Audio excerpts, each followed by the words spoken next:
O presidente da comissão, isso é uma reportagem que ele fez à revista Âmbito Jurídico. O presidente da comissão de juristas que elaborou o projeto do novo CPC, o ministro do STJ, Luiz Fux, explicou que a crítica à morosidade da justiça não é provocada pelos magistrados, mas por regras técnicas próprias que somos obrigados a seguir, muitas das quais serão eliminadas com o novo CPC. E no finalzinho eu trago pelo menos umas 10 para a gente visualizar.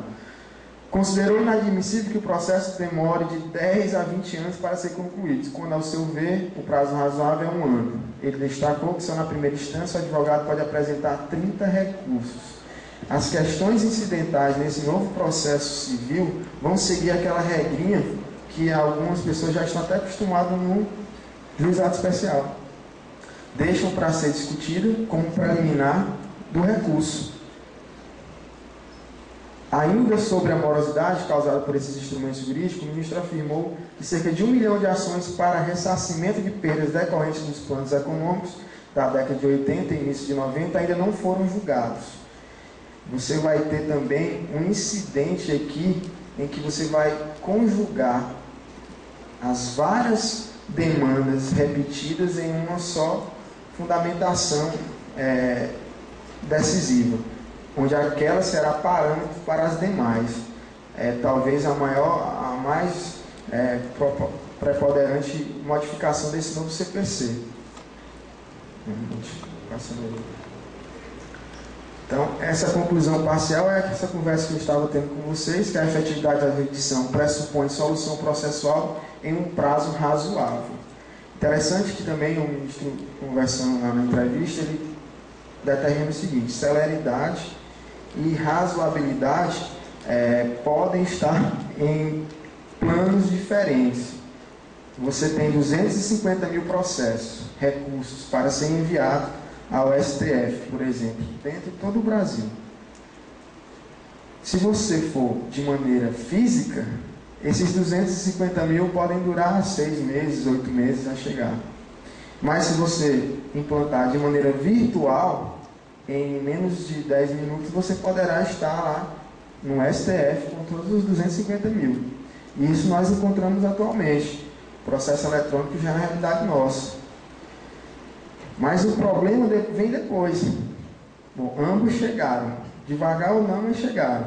E quando chegam esses 250 mil, quantos juízes, desembargadores, nós temos para apreciar esses 250 mil? Será que vai ser razoável ter esse julgamento? Então, essa conjugação é que vai estar espelhada nesse anteprojeto do novo CPC. Então, a duração razoável do processo relativa ao tempo de que o processo demora, levando em consideração fatores como, por exemplo, os recursos. E aí ele demanda esses recursos de maneira geral, falando daquela oportunidade que você vai ter em cada momento do processo, atualmente, de impor agravo, por exemplo, agravo repetido, impor agravo do instrumento, de impor questões incidentais, como valor da causa, impugnar o valor da causa. Querendo ou não, você vai ter uma decisão ali e vai suspendendo cada vez mais a tramitação do processo. Celeridade relacionada com a forma do desenrolar processual. O mesmo 250 mil processos enviados virtualmente em menos estaríamos com a remessa efetivada. Isso é celeridade, como havia conversado com vocês. Queria dar uma passadinha só. E vocês viram aquela foto anterior, né? O martelo da celeridade e o aglomerado de processos também chegando ao juiz. Talvez, nessa situação do novo CPC, o desafogar também dos juízes é um espelho dessa nova ordem que está sendo discutida. Evitar ao máximo esse aglomerado de decisões em que, além da questão material, a questão processual também sendo definida pelo juiz. E aí nós temos enfrentamento dessa demora também. Então, a primazia da celeridade e segurança jurídica, fazer bem e fazer depressa, detectando os obstáculos que impedem que a duração do processo se realize em um prazo razoável, como, por exemplo, excesso de forma que implicaram incidentes e paralisação do constante processo, como havia conversado aqui anteriormente com vocês.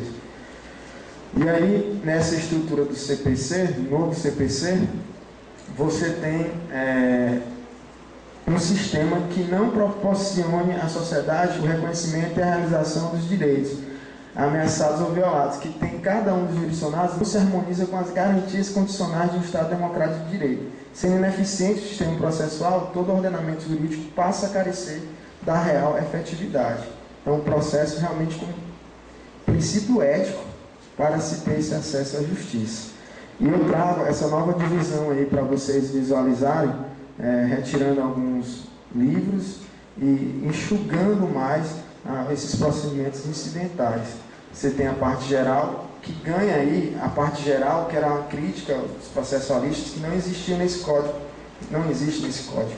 Então você tem, inclusive, aí determinação de princípios e garantias fundamentais do processo civil.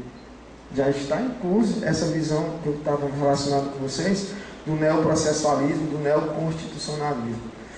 O processo de conhecimento seria o livro 2, o livro 3, o processo de execução, o livro 4, os processos nos tribunais e os meios de impugnação das decisões judiciais. Esse aqui é um livro novo, realmente, dentro desse anteprojeto. E, por fim, temos as disposições gerais. Percebam que eu botei a observação, desaparece o livro de processo cautelar. Aí você tem essas cautelares dentro da medida de urgência, da tutela, distribuído dentro dos outros 3 livros. É importante também essa situação das cautelares nominadas, que serão aqui revistas e colocadas de forma indireta dentro dos outros livros. Então, a frase também que encontro lá nas palestras, nas audiências públicas do ministro Fux, a morosidade vai custar caro. Marcas da celeridade do novo CPC, dentro desses 10 aspectos que podemos encontrar nesse anteprojeto. Primeiro, esse aspecto programático, processo com poucas formalidades. Veja, interessantíssimo é encontrar esse caráter dúplice nessas ações. Você ali já pode firmar o seu pedido contraposto de imediato, tendo já a discussão que você teria de forma, às vezes, ter que entrar com uma nova demanda dentro desse processo. Induz aos Estados que criem meios alternativos de resolução judicial. Por meio de conciliadores, a primeira audiência seria de conciliação. Então, lembrei bem aí que caráter dúplo e vamos ter a conciliação como determinação nas audiências. Lógico, aí vai levar o juiz ao caso concreto e ele poderá, como essa nova forma programática vai estar de uma forma geral generalizada a todos os procedimentos, e ele vai ter que adequar a situação desse nova situação processual para que ele perceba se há necessidade dessa conciliação ou se a questão é meramente de direito material e que não há como ter a conciliação ali pendente. Mas o fato é que a conciliação já é bandeira desse novo anteprojeto. O juiz não irá velar pela igualdade das partes às situações de hipossuficiência. Transmito aqui a hipossuficiência, eu falo técnica, de você estar diante de várias situações em que aquele demandado já é corriqueiro do Poder Judiciário. Você tem N vezes aquela mesma empresa ali naquela circunstância. Então você tem essa hipossuficiência técnica sendo favorecida aí. A litigância de má-fé é um dos temas em que o ministro também fala, que irá ser combatida de forma mais severa, aplicações de multas dentro dessas manobras que se visualiza, definindo que esse processo deverá ser de forma ética trabalhada. E nós temos aí também a AGU agora, na semana passada, entrando com a reclamatória, acho que no CNJ, criticando as exposições de motivos, sendo que as multas que ele fala que vão ser mais severas, talvez recaiam mais dentro das determinações do poder, a União, Estado e município, que são os que mais buscam recursos e que aí entravam com certeza mais esse andamento processual.